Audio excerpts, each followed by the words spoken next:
Hi, welcome. All right, there we go. I'm Sasha. Welcome back to this course and this lesson. Today, we're going to talk about the 7 deadly hurdles that really sabotage your success.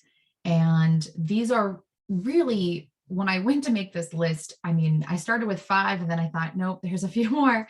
These are really the hurdles that sabotage everyone's success universally, whether it is running a business, running your household finances, getting work done at work or for school or just in life. These hurdles kind of stagnate everyone. So if you find yourself identifying with one of these hurdles, the very first thing I want you to do is just recognize that it's sort of universal. These are problems a lot of people face. So you're not alone. This isn't just you. You're not isolated in this. The big thing that I find is the most eye-opening is when you have awareness to these hurdles. All of a sudden, you shine light on them. You become more cognizantly aware of when you're doing them. And then because you're aware, now you can implement change. So we're going to get started in these. Okay.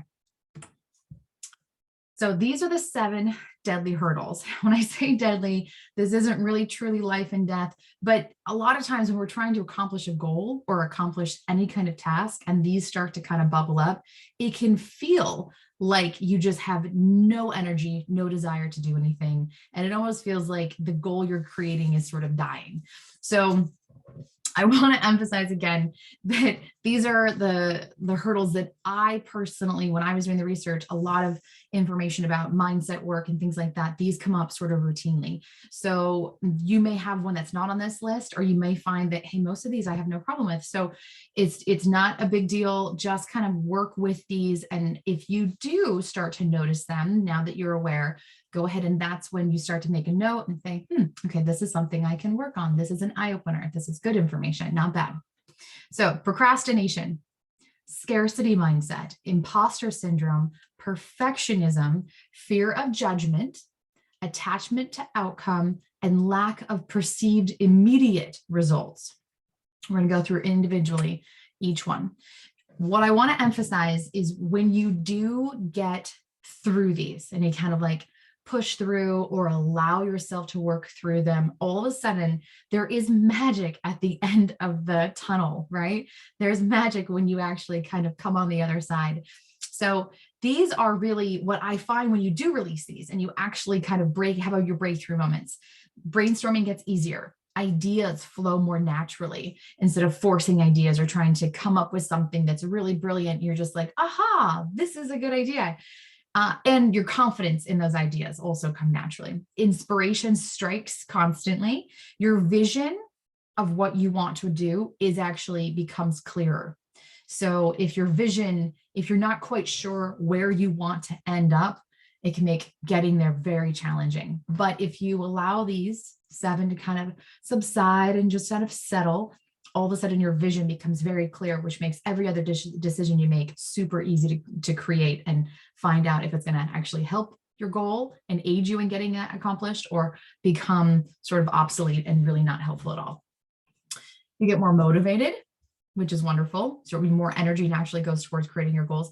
And you also feel more empowered because you're actually accomplishing things. So it's sort of like a two-way street. If you're feeling inspired and brainstorming becomes easier, your vision gets clearer, you're naturally going to feel empowered to do it because it becomes easier to see that it's actually going to happen, opposed to like, this is a pipe dream that will never really take place.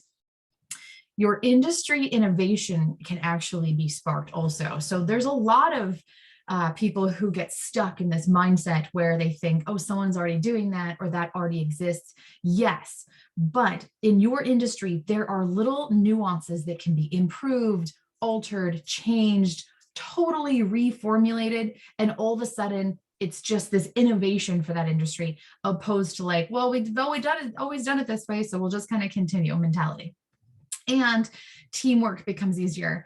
There are a lot of people who, when you are really struggling through, creating those goals and really getting your vision across, teamwork becomes almost one of those things that you shy away from, but it also feels sort of painful. Like you're scared to share your idea because you think someone's going to steal it. You don't know how to convey the idea appropriately. So other people are kind of confused by what you're talking about, which also makes you feel disempowered opposed to empowered. And then finding someone to help you kind of move that along becomes way easier once you allow this creativity really to kind of set in. So how do we get through these? Procrastination. So maybe you're one of those people that really truly believes like it's got to be done, it's got to be perfect, or no one will buy. Or, you know, if it's not perfect or there's a something that I missed, then everyone will kind of see through me as, you know, as not being as credible or as not being as professional as I want to be seen, or as, you know, as I think people want to be seen. Now, when it comes to procrastination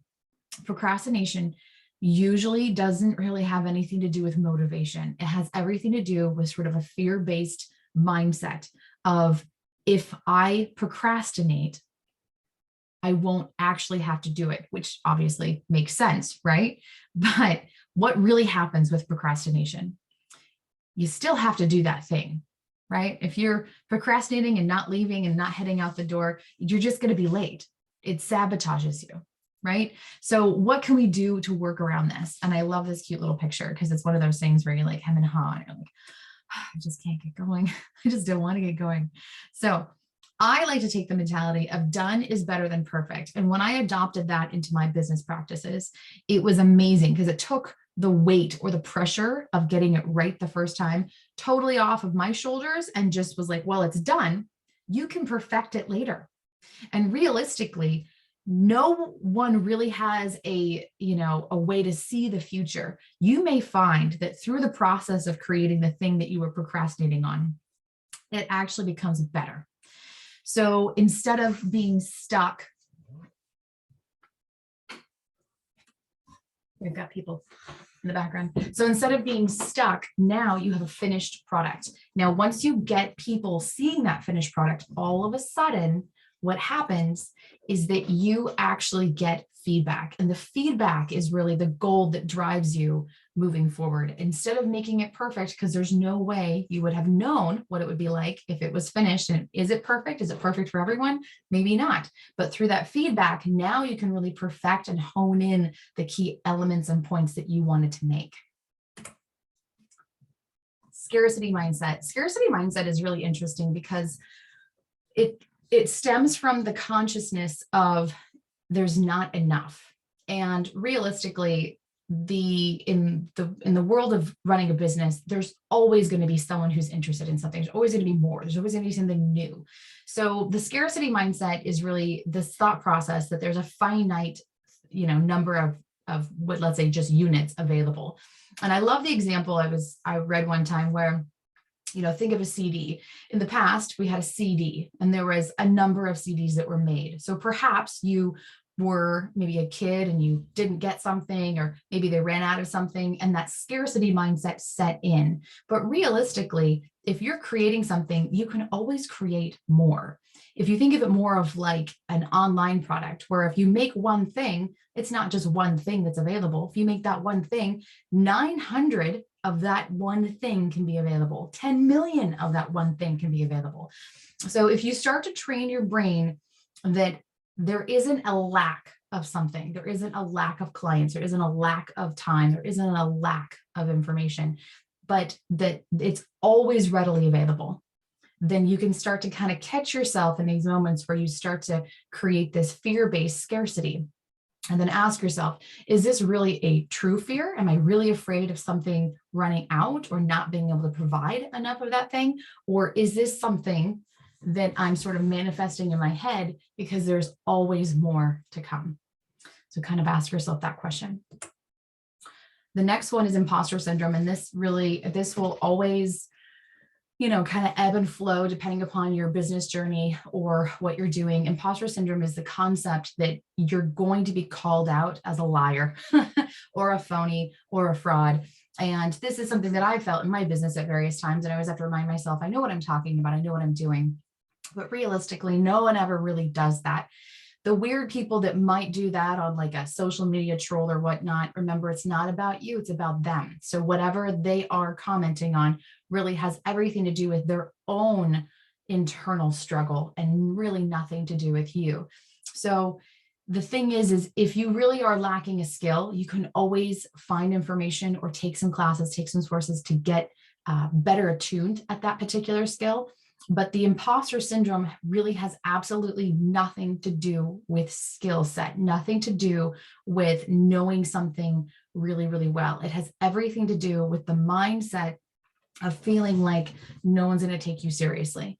And the only way to really get through that is just by practice and telling yourself mentally that you can do this, you know what you're talking about. And realistically, you only have to be one step ahead of someone to help them. And if your mindset going is I'm just helping one person get one step further, then it kind of takes, again, the pressure off your shoulders of having to be able to be the guru who knows everything and just the person who helps that individual with their one next step. And then perhaps you know the next 10 steps, but all you're focusing on is just helping them with that one next step. We've got perfectionism. So perfectionism, we're going to go back, let's see, another slide, to procrastination. So procrastination and perfectionism really go hand in hand. And the reason why is when someone is procrastinating, it's usually because they want it to be perfect. And so the idea of perfect and the idea of having that perfect thing that's totally done, wrapped with a bow, sealed with a stamp, no one's going to get any better than, this is going to be the best, the end all be all of all things. It's just a big lie. Nothing is ever perfect. Nothing can be perfect because it could technically be perfect in one person's eyes and they just give you a glowing recommendation. They absolutely love that thing. And then to someone else, it's lacking something, or maybe they didn't get enough clarity, or maybe they were just confused by something, or they didn't even open it because they weren't really compelled to. So perfectionism is really this sort of the scapegoat word that we use to really kind of tell ourselves, if it's not perfect, I don't have to put it out into the world. And if I don't have to put it out in the world, I won't get rejected. It all comes back to fear. So if you are fearing releasing something out there, then you're going to try to make it perfect, perfect, perfect, perfect, perfect.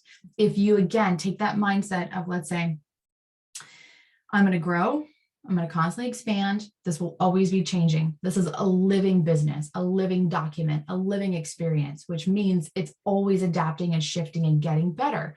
Then that takes that perfect kind of concept, that word, off the table. And all of a sudden now it gives you the ability to go ahead and really just make it great. Just make it great. Make it have all the information that it needs to have and make it concise. And then afterwards, with that feedback, now you can go back and fill in the gaps that may be missing, or redo something completely, or, shape shift it into a whole new concept, but it's done. So done is better than not done. So you just want to have it finished, get it done. Done is better than perfect. I don't know how many times I can say that. The next one is fear of judgment. And the thing is, people as humans, our brain really has developed over, millennia to be concerned with how other people see us. And the reason why is because typically your survival was based on sort of that pack, that group, that community that would help you survive. And so if people were really judgmental and didn't like you, that could really kind of put you in a bind, put you in a situation where maybe your survival was put at risk. So this is a very, primal concern, primal fear that we all kind of fall prey to. But realize the fear of judgment is really the fear of someone else having an opinion. And everyone has a right to their own opinion. And if you start to think of it as they're not judging me, they just have their own opinion, then it kind of, again, it releases the pressure of having to be perfect, having to be seen as a professional, having that imposter syndrome applied to you in layers. The judgment that anyone would place on you has everything to do with them and not you. Their judgment is based on their own personal bias, their own personal experiences, their own background and backstory.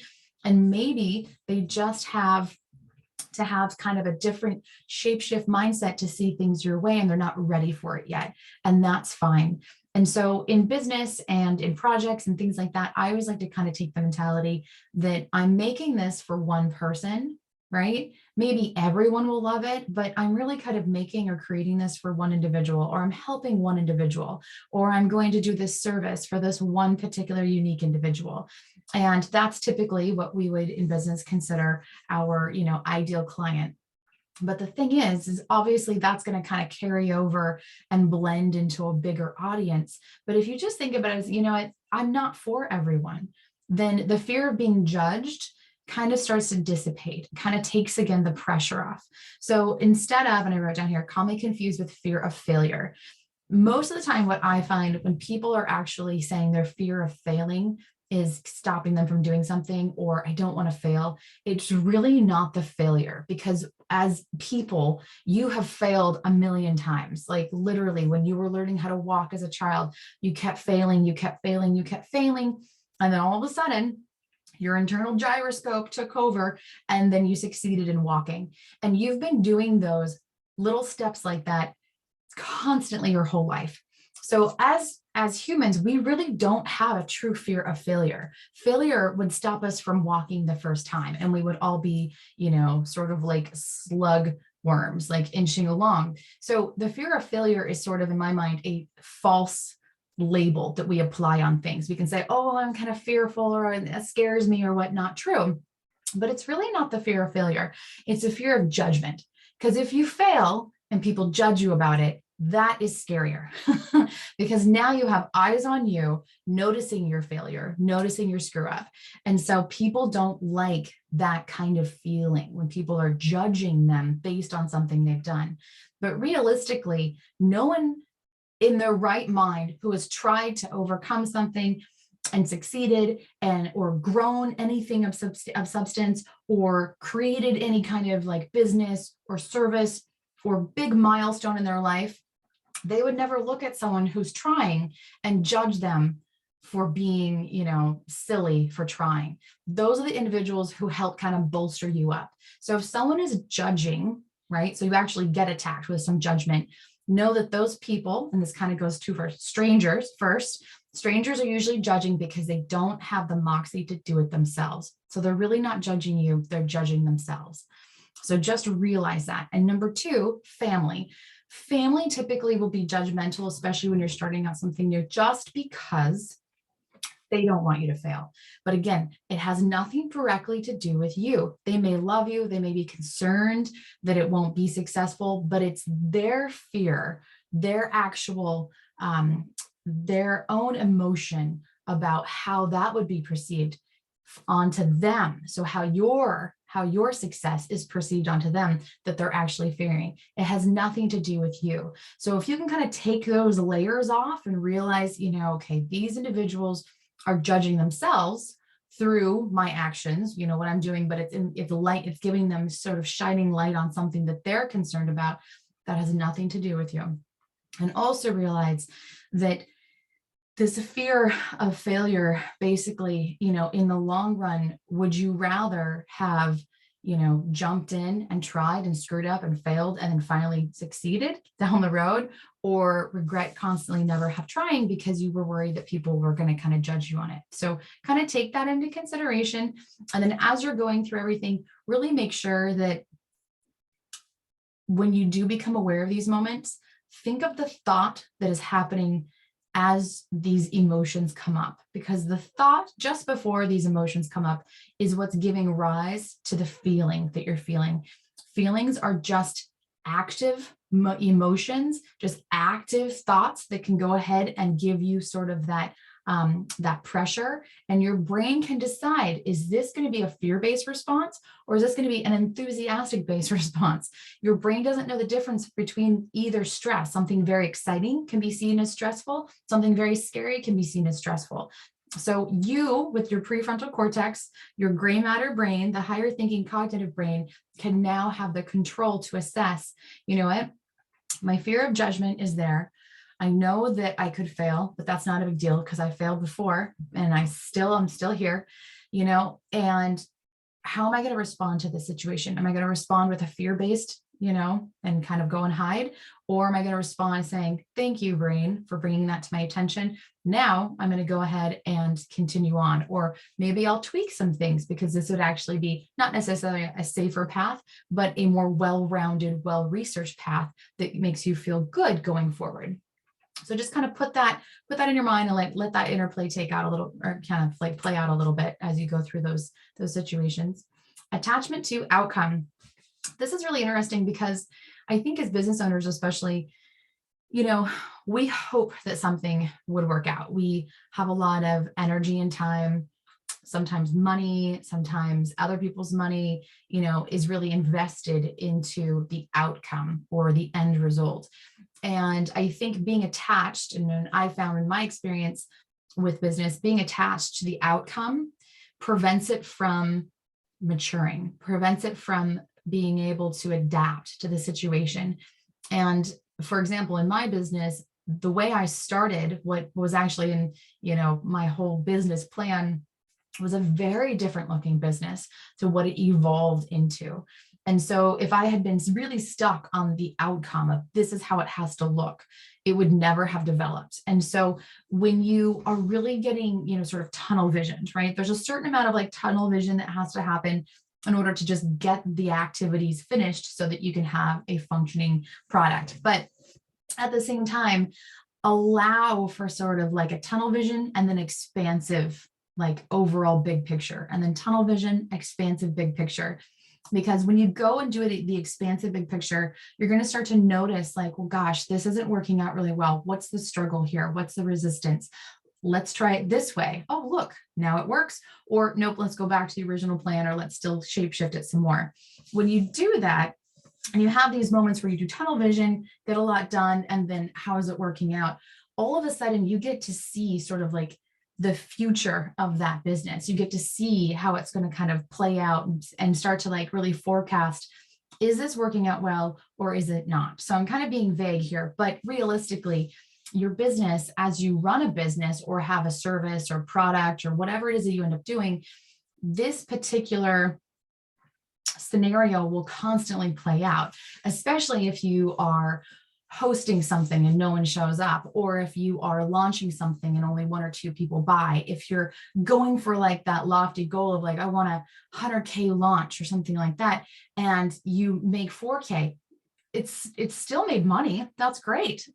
So what do we need to adapt was, what was going on in the system that broke down so people couldn't attend or forgot to attend or weren't told to attend, like whatever the situation is, really kind of like go tunnel vision, but then go expansive so that you can see the bigger picture without really holding on to the outcome.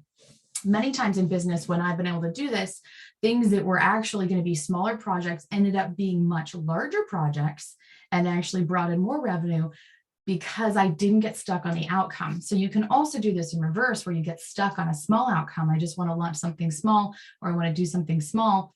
And you can get so trapped in that narrow scope that you don't realize that you're actually missing out on the bigger opportunity. So just kind of keep that in mind. And then lack of immediate results. So there is another sort of frustration, especially on the online world. And I see this a lot on like Instagram and things where people will do like a launch or a soft launch or a soft opening. And that usually means a sort of like an opening or a preview before the big, product or whatnot service comes out. And the thing is something may not have immediate results and still be successful. Something may not have like a big, like rainbows and butterflies and fireworks and everything right at the beginning. But overall, a couple months, 6 months, a year later, all of a sudden, it's really successful. So don't get stuck, just kind of like the tunnel vision and expansive, just like that. Don't get stuck thinking it didn't make money right away or the results were not successful right away. Sometimes you have to have sort of that slow progression, word of mouth, getting everything going, really take feedback, make some changes and some tweaks, and 3rd or 4th time's a charm. And all of a sudden now you've got something that is consistent and bankable. So just, again, really think, instead of saying, this is my finite fixed mindset where it has to be this way, take more of a growth mindset and understand that, hey, everything that's coming my way is going to be a lesson that I can learn from, and I can constantly grow this. I'm going to constantly make this better. I'm in this for the long haul, not the short term. And your way of looking at business or running business will be much easier and transform into something that will bloom much faster because you're not stuck in that stressful state. Another thing about the stressful state is that when we do get stuck, like I was mentioning in the very first slide, when you get stuck with these 7, what I'm categorizing as the 7 deadly hurdles, the creativity drops like crazy because you are in a stress state. Your body literally is not thriving. So when you can kind of let go of some of these, all of a sudden you can kind of ease up that tension. And now ideas come, like I mentioned the first, slide, the feeling of ease, things start to kind of snowball very quickly without you putting much effort into it. So it really does start to work in your favor. So building a business is like climbing a mountain. Whether you climb mountains or not, it's literally just one step at a time. So just remember that. What am I doing today that my future self will thank me for? And put in those days that are also just rest and regen days. You really do need some self-care days, some days off. Just because you're starting a business or you have a business and you're growing it doesn't mean that you have to work 24/7, because you came into this business really hoping that you would have more freedom, more free time, and live your life opposed to being a slave to your business or a slave to someone else's business. So I really want to hone in that fact as well. So here I just put together some resources that are free. Now, I'm going to be honest with you, I use a lot of these resources now still. I do have some of the paid versions of them now. Years after my business, this is our 15th year now. So realistically, I use some of these businesses like Canva. I used the free version for probably 4 or 5 years before I decided to upgrade to their paid one. So it really depends on what you're doing, but you can certainly run your business for free for a very long time with a bunch of these systems. Now, if you want to enhance things, you really want to kind of take the next step and do like funnels and marketing campaigns, then, that's where like money starts to come in. But make sure that, you have the foundation set before you get all the bells and whistles. So we're just going to kind of go through these. Video and audio, like I'm doing now, I just use Zoom. It's the free version. I'm in my office right now, and I do have an overhead light. I have a circle light. I didn't put it on right now, so I'm a little bit like coloring. I look a little redder than I normally am, but Loom, ScreenFlow, those are free services you can use to do audio and video. For design, I use Canva. I used to use a lot of Adobe products, and I found that Canva just does everything. Plus they keep making improvements. So you can use their free one for years and years without really having to upgrade for much. LunaPic is another one. Photo scissors, that's where you're going to do like the fun silhouette cutouts and put yourself on top of a fake computer or on top of a tablet or something like that, and then have like your freebie offer or your course offer or your service or whatever that you're doing on the actual screen. And there's a tutorial in our branding course about that as well. So, Photo Scissors is wonderful for that. Platform, Thinkific, we use Thinkific. I did use MemberVault for a while. I found that MemberVault does not copyright all of your material for you. So I moved to Thinkific, but MemberVault is very, very fun, especially if you're going to use it for like memberships and things like that. So Trello boards are wonderful. And then of course, Instagram Reels, save your Reels because you can save those. About half of them will save the audio and the other half are copyright audio. So you can't save, it'll save the video, but without the audio. But save those because you can repurpose those throughout all of your content. And then YouTube, of course, is a wonderful resource to create videos and things like that, and also save your videos onto for secret or on view only, where they can't just be found on a YouTube Google search, but you can share just the video with people. So like if you have a membership or something like that, super wonderful tool. And then literally all you have to do is start. That's it. You just have to start and then just literally take one step after the other just to slowly make those progress. And again, you don't need to be, this one hit wonder that kind of like came and went. You want to be a long-term success. So Don't get stuck looking at everyone else's progress and thinking, I'm never going to make it. They're so far along. You don't know their backstory. You don't know their struggle. You don't know how much money or time they've put into things. So realistically, I know the term is stay in your lane, and I don't really like that term, but the concept is there where you kind of put on those blinders and put your effort out, big picture blinders. So really just stick to what you're doing. It's nice to be aware of what people are doing in your industry, but then shut yourself off from all social media and take a pen and paper and think, that's great. I've just seen what other people are doing in the industry. Wonderful. I see their campaigns. I see their success. I see what they're doing. What do I want to do in my industry? Not how will I be different per se, but how am I going to showcase that type of thing, whatever business, service, product, whatever you're going to create? How can I do it my way that actually feels good to me, that I would buy? So if I would buy it, there we go. That's my target audience, someone just like me. That's the way our brains work, so use it. So realistically, how would it be special for you? And a lot of times people always say, show your weirdness or show your personality.